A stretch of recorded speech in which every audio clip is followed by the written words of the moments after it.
first of all, thank you and for coming out and doing the interview and all that. First, I just want you to tell everyone what is your film and tell us your film and a little bit about your film and then what you did on the film itself. Sure, great. Hey, Kevin, I just want to say thank you for allowing us to be a part of the Something Wicked DocuFest. It's been a great experience, and it's so important that we tell these stories about humans in our lives all over the world. And I was told about a story of a remote community in Zambia where the people were led by a woman chief, which is very rare. And this woman chief was literally trying to break the bonds and the cycles of absolute poverty, and by waging a war on illegal wildlife poaching. And they lived in an area that had, at one time back in the 1980s and 90s, used to have just really robust and healthy populations of elephant and Cape buffalo and rhino, and of course lots of plains game and lions and leopards. And the government, through a couple of different situations that occurred, banned safari hunting, which this is an area that's adjacent to a national park, Lower Zambezi National Park, and it's a buffer area for for people and for the wildlife. So it is managed through safari hunting.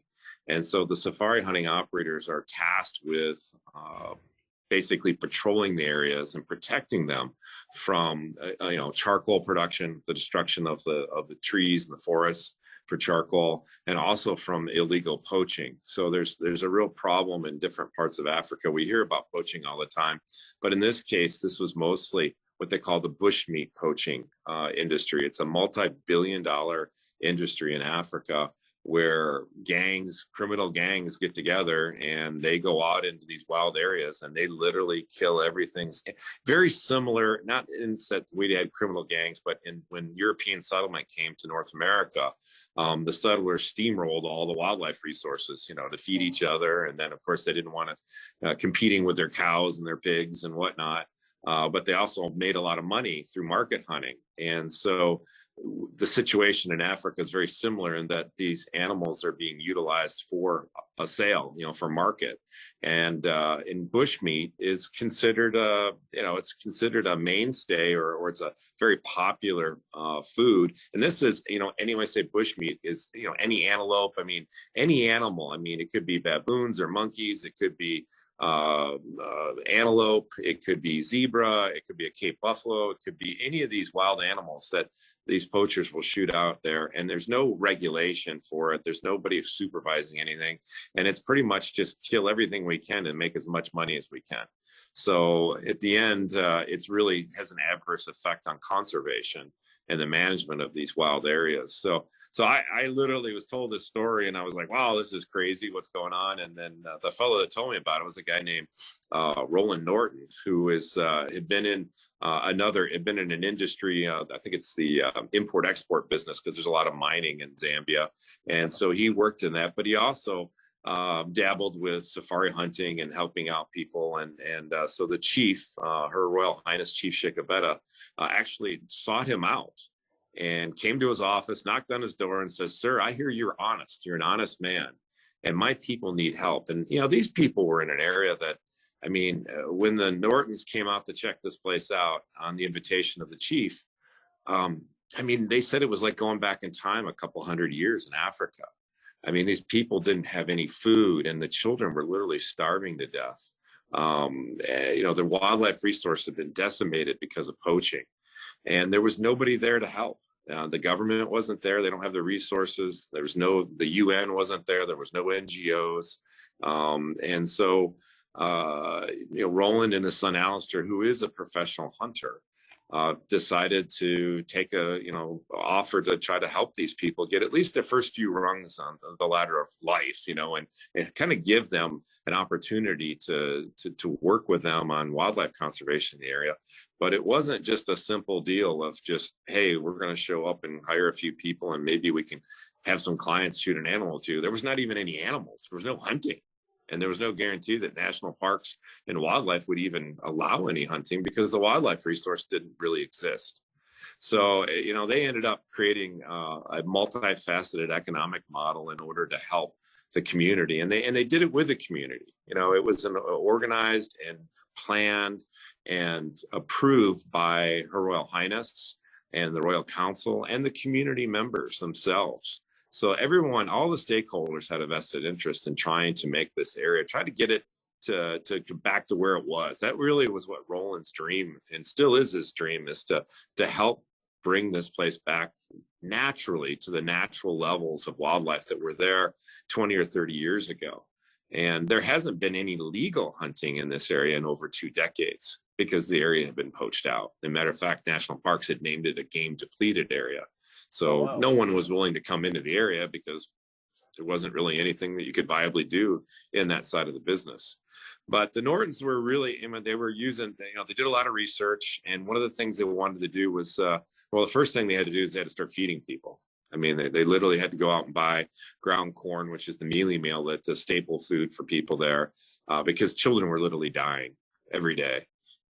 And so they started helping out by feeding. They went ahead and created a whole bunch of different programs to help these people out. Nothing was ever given. Everything is sold, bartered, traded at cost. So, and you're looking, it's so crazy for us, here in the United States to really understand what, and I know you've watched the movie, so yeah. It's really hard for us to grasp and understand what life is like for some of these indigenous communities around the world, especially in this part of Zambia. It's very, very remote. They don't have cars. They don't have trucks. They don't have a subway. They don't have airplanes flying around. These people make, hundreds of dollars a year in salary. They don't make tens of thousands or hundreds of thousands of dollars. Medical facilities are very few and far between. You just can't run down to the CVS or the Walgreens and get a flu shot. It doesn't exist. But there are clinics, but some of these people have to travel up to 50 kilometers, 20, 30 miles to get there. And then a lot of times it's on foot. There are some bicycles, but there's not a lot. And these people live in, they live in a mud brick. They make their own bricks out of mud. Yeah. And they have, wood stakes that they put around there that they build their huts around, and thatched grass roofs. That's what they have. And they try to make a living off the land through subsistence farming. And this particular part of Africa, they try to grow corn, maize, which is the staple crop for them. But corn, is not an African native plant. It's from North America. And so it takes a certain amount of fertilizer and nutrients in the soil. And these soils are all substandard soils. Obviously corn hasn't been growing there for a long time. And it takes a certain amount of rainfall. And with global warming, it's changed rainfall patterns. So some of the consistent rains they had during the rainy season have now changed. So it's just caused all kinds of problems. And then, of course, these people, we're dealing with COVID and the problems that have happened. And of course, that's had a huge impact there. We can talk about that later. But people aren't getting COVID there. But what they are getting is malaria, sleeping sickness, HIV. These are all things that affect the ability for the people to take care of themselves. And probably the biggest problem I saw I spent 3.5 years, probably between 100 and 110 days in country over various times of the year, covering all the different things that occur there. But one of the biggest problems is alcoholism. I mean, it's just a huge, huge problem for these people. And you think about it, if you're a subsistence farmer, and you put your crops in right before the rainy season starts, and their rainy season starts in November, December. So you plant in November, hoping that the rains will come because the soil is so dry and so hot. This place gets to be 110, 115 degrees during the hot, dry season. And so it's brutal. And when your crops don't grow, or actually, even if you plant them and you're sitting there, what do you do all day? Stare at your crops. So some of the men, if they make their own beer, they make their own hooch, and they're so poor and they're so, they lose their all self-respect. And some of the men start drinking at 6, 7 o'clock in the morning. every day of the week. And it gets so bad that if they do get a job, in some cases, they'll use what money they do make to go out and buy more alcohol, to buy actual bottled alcohol, cane spirits and things like that that are readily available in some of the little shops. And then if there's any money left over, I mean, prostitution is still there, and they'll utilize that. So I've actually seen mothers that have come to the safari company and said, "Hey, please don't give this guy the salary." Because in the case of what the Nortons have done, they actually have about over 100 people now working for them in various parts of this business plan. One of the primary things they needed to do right off the bat was determine how can we give these people a protein source without killing the wildlife. And so they started a fish farm. There's 6 30,000-gallon above ground tanks where if they have the power, the electricity that they need, they can literally run 10,000 pounds of fish out of each tank in 4 to 6 months. So their idea was, hey, let's go ahead and create an alternate protein source. They trade for the fish with people, barter for it. They started a program on farming where the government had promised to give people a discount cost on seed and fertilizer. They didn't have the resources to do it, so the Nortons picked up that program and did facilitate that. I mean, the stories go on and on and on of the problems that these hurdles that these people have to overcome every day just to live. I mean, the kids would go to school, and the first time I filmed at a school, it literally was an open air hut. I mean, no walls, just poles with a thatched roof, and it would hold about 40 kids. And the guy teaching was not a teacher. He just happened to be the only person in the village that had some sort of education and was not getting paid. And these kids, I mean, there were so many kids that they had to run them through, some in the morning and then another group of older kids in the afternoon. And, these kids, they weren't, most kids don't go to school, because to go to a real school, the government school, you have to pay the government a little bit of money.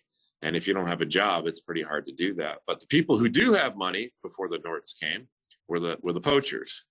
And so they had to run this, they worked with the community and prior to their arrival. And this area, just to give you some perspective, this area is over 1 million acres in size. Oh, it is larger than the state of Delaware. And they had about 8 game scouts to patrol it prior to the Nortons arriving. And so, of course, nothing happened. And poaching was so bad that, entire villages sprung up where the last few vestiges of animals, the last few populations when they still existed, their villages that's all their business was poaching. There was no crops. There was nothing else. It was just kill animals, dry the meat, run it out to the tar road 40, 50 kilometers away, and then let it go into Lusaka, the capital, so it can be sold in the markets. So, so it's a huge problem. So, but now, we ended up, I'm the director and cinematographer of the film, also executive producer, and jack of all trades. Also had my hand in editing, writing, and of course, I'm the one telling my story. So I'm on camera a little bit, and of course, I do voiceover on the whole film. But the reality here was it's such a huge endeavor that the Nortons took on, and these people aren't rich. These people, I said Roland had been in the import-export business. He sold out to his partner after 20 some years of building this business up, and so he got a little nest egg there, and they dedicated about $500,000 of their savings, their personal savings, to get this endeavor moving forward and hopefully get it turned around to the point where the government will allow them to do some recreational hunting or tourist hunting in the area. And but there's no guarantees, it's rolling the dice. Yeah. But they were also hoping the fish farm would be productive enough so that eventually it could also help pay for a lot of these costs, because they spend about 100,000 kwacha a month, which, with the exchange rates, it used to be about 10 to 1, but right now it's a little higher than that. But they're spending, and that's just out of their pocket just to keep their overhead and that's just payroll going forward, the people that work there. And there was nobody doing anything prior to that. And like I said, it's been real fascinating. So when I first got there, people were, not, they were doing better. You could see some happy kids because they were fed. They had food. There was people that had jobs. They were happy. And, and even the people that don't have jobs benefit from the people who do have, because, it starts to build a small economy in these areas. The schooling, the first trip I did in May of 2017, I came back to the States and I saw that there was a need for schools. As a matter of fact, they had me film a concrete slab that had a bunch of concrete bricks that they make their bricks by hand there. They don't go down to the store and pick them up at the hardware store or the lumber yard. They literally make them with a machine, make them with concrete and put in sand and aggregate, and they make their own blocks in these forms. And there was I don't know, maybe a 15 or 1,000 or 1,500 blocks laying on the side of the slab, but they didn't have the money in the community to build the school. And so I went ahead and reached out to African Children's Schools, which is a nonprofit based in Bakersfield, California, that I knew had built a lot of schools in remote areas of Africa, mostly in Ethiopia, but also in Uganda and some places in South Africa. And I reached out to them and I said, hey, look what's going on here. And so the next day, we ended up getting on the phone with the Nortons on a WhatsApp call. And within a week, African Children's Schools had contributed or already committed to building 3 schools in the area, in the Lowano. And they'd wired half of the money by the next Friday, to the Nortons to help them pay for that. And when I saw the potential, it's just awesome. You go out there and you document something and you start to share some of your experiences with other people. It's amazing the power that has in affecting people's lives.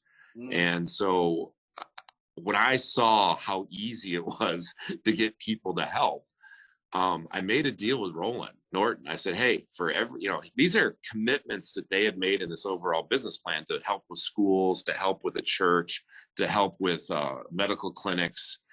So these were all things that they were planning on spending their money, their investment on for the community as part of the deal.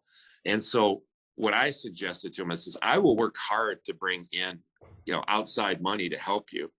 But I want every dollar that I bring you that you've already allocated for the community, I want you to take that dollar, since I'm going to replace it with an outside dollar, and I want you to put that into anti-poaching and wildlife conservation efforts. So now we're at a point where there's over 40 game scouts now working the area. They've stopped probably 80 to 85% of the poaching. They've had some major busts with, and it's crazy. If you watch the film, I actually embedded with the scouts and went on a raid where they were picking up a gun. They give out, the Nortons provide rewards to people that give them information, but they also are willing to give poachers 1,000 kwacha if they turn in their gun. And so there was a poacher that had just come out of prison, that had been arrested and spent 6 months in prison. Young guy, probably in his 20s. And he contacted them and says, I'm willing to give my gun in. But, the game scouts can't go in during daylight because, there's already been somebody, it's a bush war. It's a shooting war.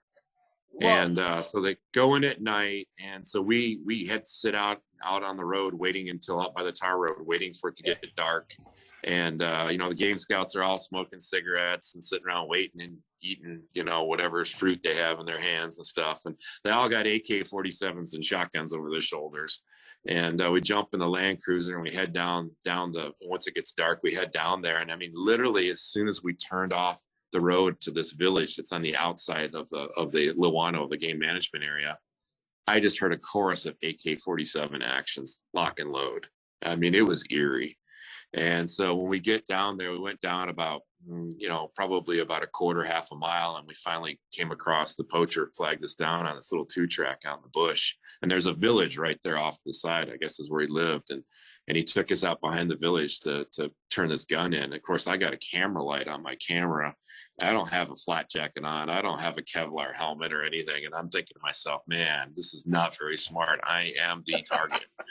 So pitch dark outside. So we got it there, and the guy had an Enfield 303 rifle. That's back from, it's a military weapon from, World War II.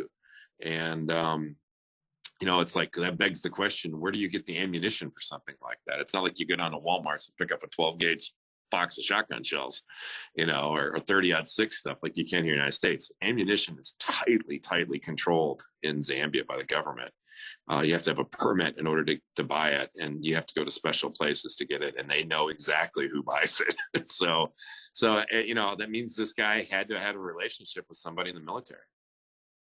So, it's kind of scary and spooky. Well, one of the things, I was going to ask you to go into detail about all this, and you already did, because in the film, you actually show where you go to one of these people, and they give you, I don't know if it's the same person or not, but he's the person, I think he went to jail, and he got out of jail, and the first thing he did was give you the gun, or give them the gun, and, because he doesn't want to go back to that life. And I'm hoping that that what you saw a lot more people like that, with that mentality, that will help solve the problem that is going on there. Instead of, and it's a deep-seated, it's gone on for decades here.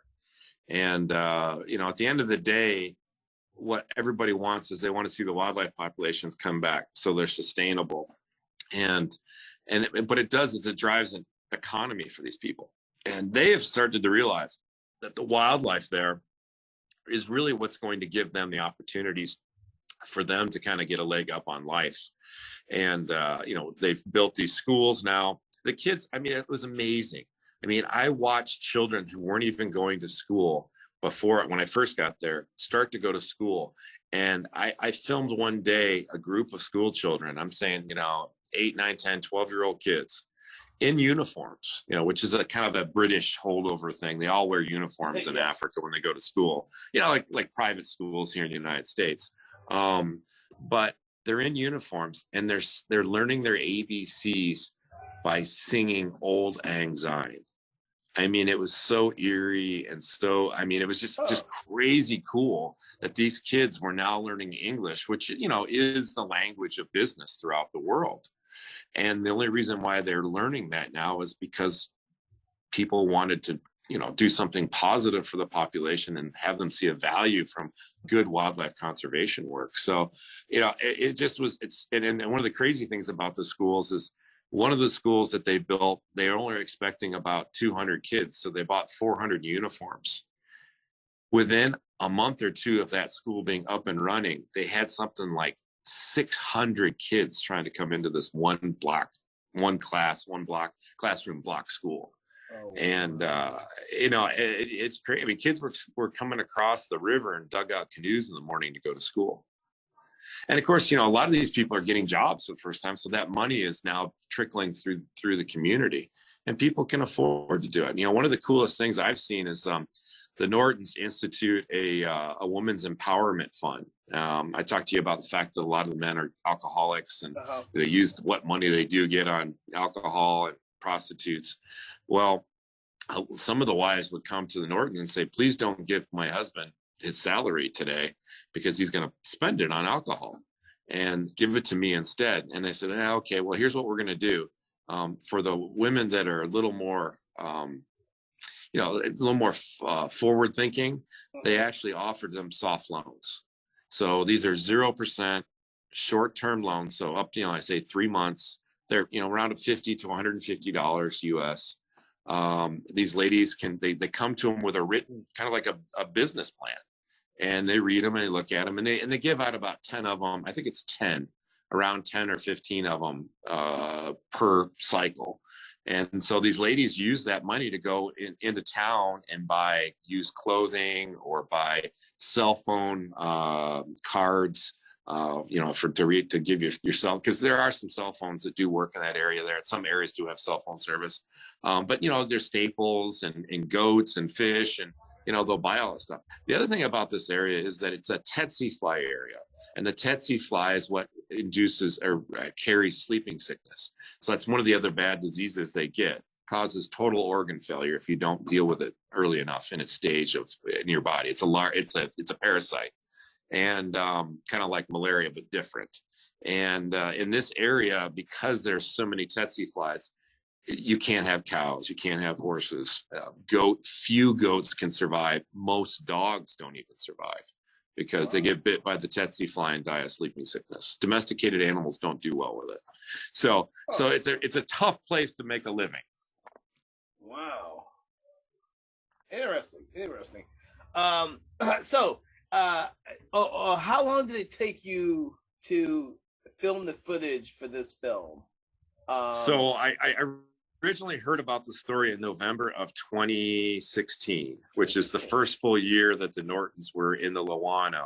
Okay. And then I researched it, did a lot of background research, talked to a lot of people, and then myself and a still photographer, a friend of mine, Tony Bynum, world-class wildlife photographer and adventure photographer, came with me in May of 2017. And then when I saw what was going on, I'm like, okay, well, I qualified. This is a story. This is worth telling it. We can document this. So from that point forward, I scheduled and booked multiple trips, no more, no less than 10 days, but as many as 3 weeks on location in the Lowano at different times of the year, because I felt like we needed to tell the story of this community and their relationship with the Nortons and what the Nortons did to help them kind of get those couple rungs of the ladder, help them get up on their own and let them be a part of it. And so we ended up spending a lot of time there. But, every morning, the guys were great, the Nortons, and then they have a gentleman there that's their general manager, Jaakko Swanepoel.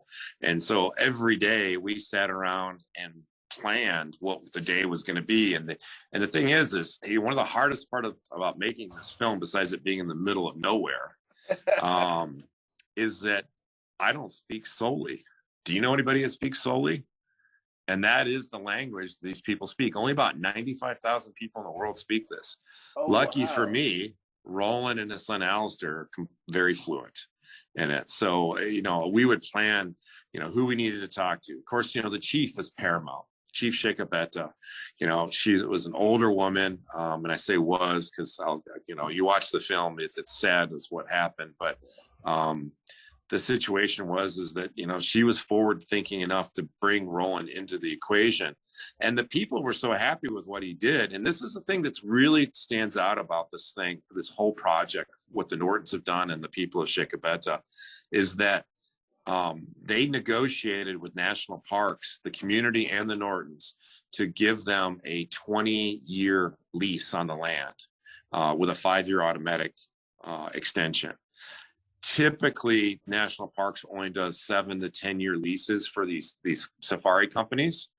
And so in this case, there was no hunting, so there was no way for them to recoup their funds unless they could prove that they were going to get something done when it comes to wildlife conservation. But because of the efforts they did to help the community, the Royal Council and Her Royal Highness went ahead and granted them 99-year leases for about 45 to 50 acres of land underneath the fish farm and underneath the safari camp that they built on the river. And the reason why I bring this up, that how critical this is that when you make an investment, you want to own the land it sits under. Let's say you build a building, right? Well, you want to own that land and you want to make sure that it's transferable so that you can sell it someday and make a profit if that's what you choose to do. But at least you have a way to protect your investment. That doesn't happen in Africa. I've never heard of anybody doing anything. I mean, there's some places that get leases here and there, but nothing in a safari hunting area, not like this. And so this is very new, and National Parks is looking at this as being a blueprint for changing the business model so that the local communities who are entrusted with that wildlife resource see a major benefit, direct benefit, and that if safari companies come into these areas, they have to make a commitment for hundreds of thousands of dollars in some cases to make sure that these areas can prosper and the people within there can prosper and see the benefit of it. And so that's one of the earth-shaking things about this entire production, was just seeing how that affected the people, how it affected the wildlife. The people are doing very well. The wildlife populations have exploded. I mean, the first week I was there, I don't think I saw 10 animals. And I'm talking Africa. Now, this is not the Serengeti. This is not out of Africa. This is not National Geographic and the BBC. I don't see herds of animals trying to cross the river with crocodiles trying to eat them, or lions trying to eat something every day. This valley is rimmed. It's part of literally the Rift Valley systems that come from Ethiopia through Tanzania into Zambia, and then it ends right there in the Luano before they get to the Zambezi River, which runs out to the Atlantic, or to the Indian Ocean. And at one time, this was a major thoroughfare for the migration of elephants and other wildlife in Africa, but it's thick Mopani forest. And so it's rugged, hilly, mountainous terrain, and the valleys. Yeah, there's a few openings here and there, but for the most part, it's pretty brush-filled Mopani forest. And they don't have, trees that, they have baobab trees that'll be huge trees that grow to be, 120 feet high. But they don't have the big like conifer forest that like we have, where underneath it there's just grass and you can see for hundreds of yards. It's all thick country. And so you don't see wildlife like you would do, say, in the Serengeti. But the first time I went there, we didn't see anything but maybe 8 or 10 animals altogether, maybe 3 kudu and 5 or 6 impala, which are antelope species, and a few warthog, which is a pig species. You saw a couple of hippos in the river, and that was it. Yeah. And last time I was there was in August, September of this last year, and I was literally seeing 500, 600, 800 animals a day as we drove around, because we were trying to shoot a lot of wildlife footage too. So we actually set some blinds up in some of the water holes and some of the old oxbows that were, semi-dry, that still hold a fair amount of water and good grass. So you would see herds of animals come in to feed, and you'd see baboons, and you'd see warthogs, and, lots of waterfowl, Egyptian geese coming down, and some beautiful storks and, hornbills. And just this huge variety of wildlife that I never saw the first year I was there. Didn't see much of it the second year, though it got a little better. The third year, things were starting to get going. And then this last year, things are rocking. And it got to the point where national parks came out at the end of, I think it was a year ago last fall, and the Nortons had to pay them $10,000 to do a game count and provide them with a couple of vehicles and gas and food and everything else. And the lady that was in charge of the game count for national parks, I remember the first morning after they drove around, and they had seen roan, which is a very special large antelope that is very rare, but they'd seen 2 herds of them, like 10 and 15 animals each, in the bush, and they'd seen all kinds of kudu and all these other game, and they had called lions in, and they're like, "Hey, this shouldn't be a game depleted area." I said, "No, ma'am, I can show you the video." We flew our drone down through these along the river in these grassland areas that are kind of more open to see, and what I call a riparian area, where you would expect to see herds of grass, like Cape buffalo and other antelope that are grazers, to see them through this country. And when I got there the first year, we flew through all this and we saw nothing. And now you go into those areas and there's animals. Matter of fact, in last spring, for the first time in over 2 decades, elephants came through the area. And they used to live. Rhinos used to live there. Everything. It was one of the crown jewels of safari areas in Zambia until until they had these bans on safari hunting. And so, that's one of the things about the story that I want people to understand, is that we all make decisions every day that affect other people and affect wildlife. And, we have people out there that, government people, we have politicians that would like to ban the importation of animal parts from Africa. And I get the whole rhino horn and elephant ivory and stuff, but legal, well-managed safari hunting, tourist safari hunting, can be extremely beneficial to these people, because if they don't see a benefit, I'm talking about the communities on the ground, the indigenous people, if they don't see a benefit, then why do they want to keep these animals here if they're eating their gardens, eating their food? Why would you want to have a lion if it's going to eat my cow? Or it's going to eat, what you're telling them is that the kudu and the antelope are important, but the lion isn't if somebody can't hunt it. And I've had people tell me, I said, well, this is terrible. It's hunting. I was like, folks, let's get real here. I think you and I talked about this the other night. Let's talk about Happy Meals. Ever bought a Happy Meal before? yeah, everybody's bought a Happy Meal. And, you know, let me clue you in. There's nothing happy about a Happy Meal. It doesn't matter if you got the chicken nuggets or the cheeseburger. We paid someone to raise and kill an animal in order to feed our children. And there's nothing wrong with that. And the thing is all wildlife, you know, elephants and lions to pygmy antelopes to snakes to insects, everything is programmed by nature to overpopulate the land, to live beyond the means of what's available. I mean, look at humanity, 7.5 billion people on the planet. And that's really the biggest threat to wildlife. It's us, you know, because when we need food, what do? We cut down the forest, we slash and burn, we overgraze, and we try to make a living on substandard soils, just like what the solely we're doing. And so the problem we see there is that because we have the modern society has, you know, we have these great technological advances. We got refrigeration. You know, we planned for making sure we have plenty of food that can last in our freezers or last, you know, in the pantry for months on end, right? And we can go down to the grocery store because we have mobility, we have transportation, we have money, we can do all these things. But these communities don't have these kind of things out there. And they, you know, if you tell them that they can't, you know, what I reference in the film is when you tell the people in the kingdom of Shikabeta that they can't benefit from their hard work in wildlife conservation, it's like telling a peasant from 1,000 years ago in Europe that, hey, by the way, let me tell you all about the latest, you know, jet airplane that can fly you from one side of the world to the other in so many hours. I mean, these people will be looking at like you're some crazy off the wall nut job. Well, when you tell the people in Shikabeta that they can't either, they don't understand this. They're like, what do you mean? What's wrong? I mean, I had this 80-year-old elder tell me one day in an interview in Soli, he's like, listen, what do you mean? Why would we not want people to pay us money and take the skins home and leave us the meat? You know? Yeah. And it's like, it's so we don't understand really what's going on. I say we, us in the Western world don't really understand that, you know, we make decisions and we have politicians out there that want to ban the importation of wildlife. Well, you know, the problem with that is that you've got tourist hunters that are willing to go and experience being in Africa. I mean, I don't know about you, but every human being should go to Africa and experience what it's like to be in the bush. And I don't mean photo safaris in Kruger National Park.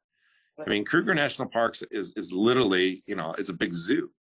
I mean, the animals there are habituated to man because there's traffic jams of people and there's beautiful lions walking through the traffic. And everybody thinks that's cool. But is that really how we want to leave the legacy on our planet of wildlife? Because in my book, that's not wild. But in these remote parts of Africa where you can't build the infrastructure to put photo safari businesses in, and nor do you want to because of the impact that those businesses will bring. I'm talking about pollution, light pollution, sound pollution, you know, water pollution, you know, sewage. Also, you got to bring all the food in. So now you got to have all these roads in, you got to build all this infrastructure. And then you need to have tens of thousands of people, if not hundreds of thousands of people come into every park in order to pay for that infrastructure.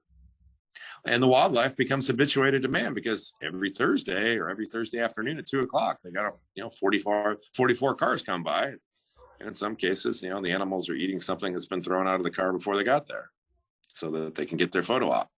So my point is that I think the people of the Shikabeta, they totally understand what their life is, and they should be given every opportunity to raise their families just like we are. I mean, let's think about it. You know, if we're telling them that they can't benefit from their hard work, how is that it's a form of oppression. And how is that? I mean, what do we know that makes us smarter than them? Well, you do a good job illustrating that in the film, especially like we were talking yesterday about the way that the snares from the hunters are being taken up and being repurposed for a more conservative view to help with the conservation efforts of bringing back the wildlife. Yeah, I wish I had them on my wrist. I forgot to throw them on this morning. So Yeah, and so what you're talking, literally, it was a year ago, December. I was sitting at the Mikasa Fish Camp, and I saw this huge pile of snares that the Game Scouts had taken out. And just to give people a reference, a wire snare. Yeah, I mean, some of these are thinner.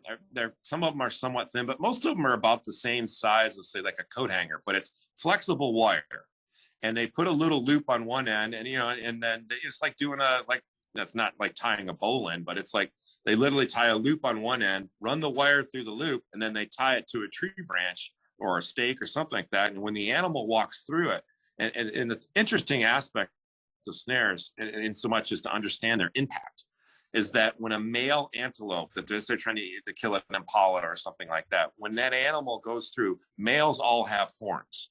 So, and usually fairly long horns that spiral or come out of the top of their heads.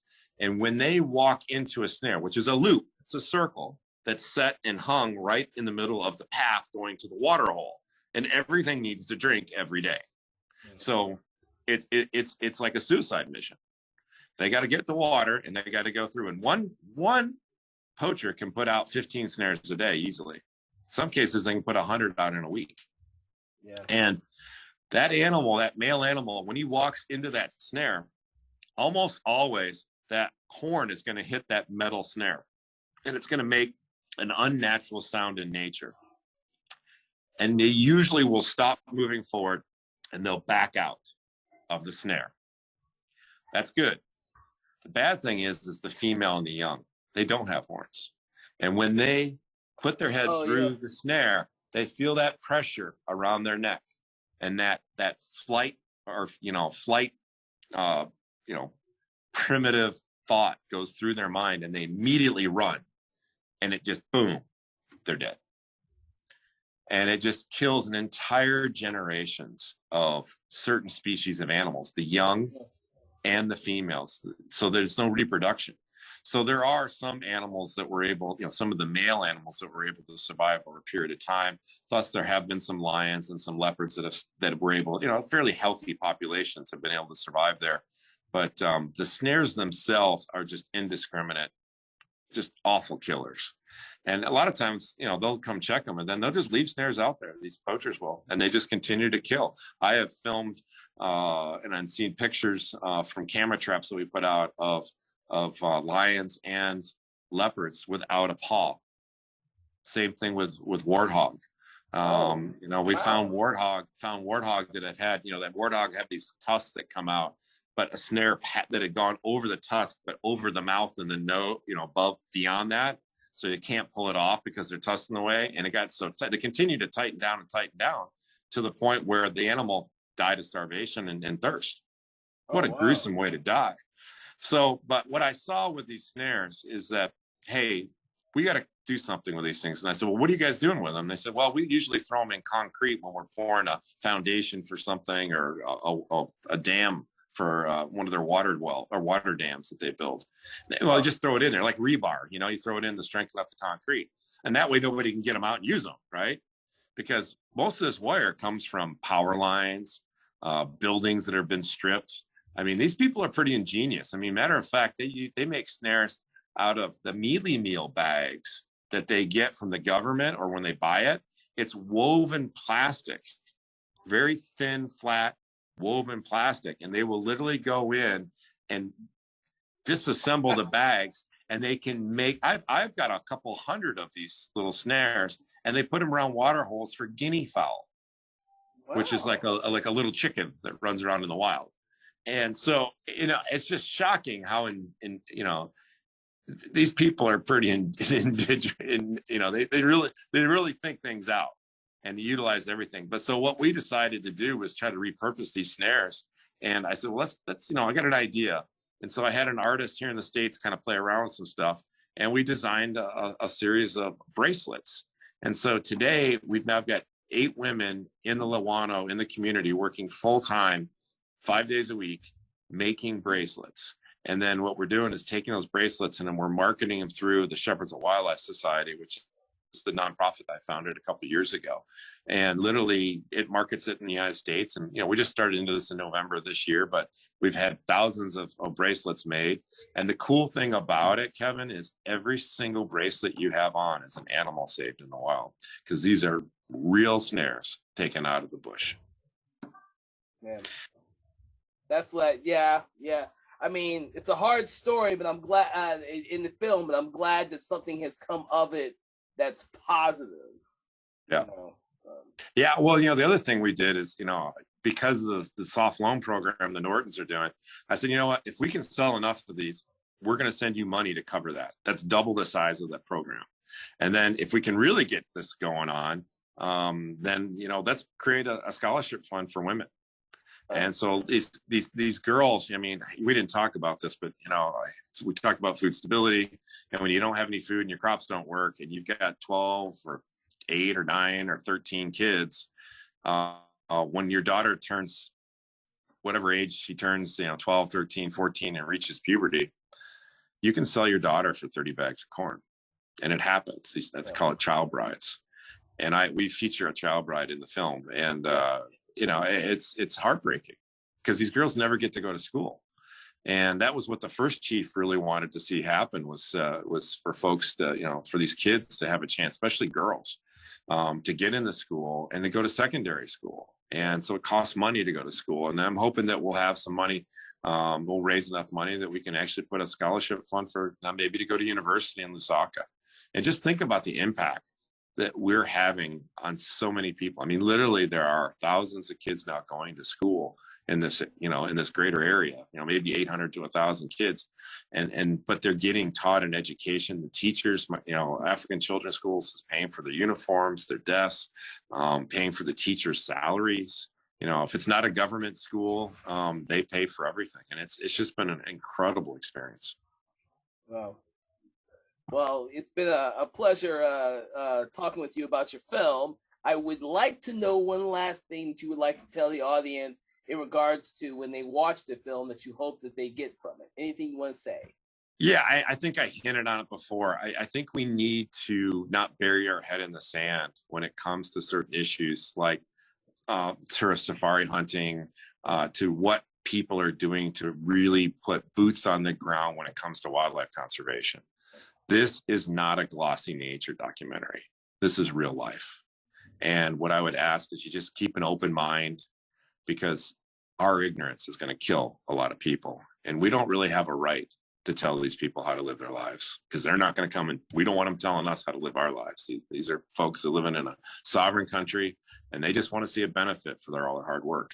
And I get it, just like we do. I mean, America is a land of prosperity. It's a land of freedom. And these people want to have the same, not necessarily they want to go and have a McDonald's in every corner. I get that. But they do want to have a chance that they can raise their own families safely and afford to have some food and to be able to live a quality of life that I think we all expect and we all would think everyone should have.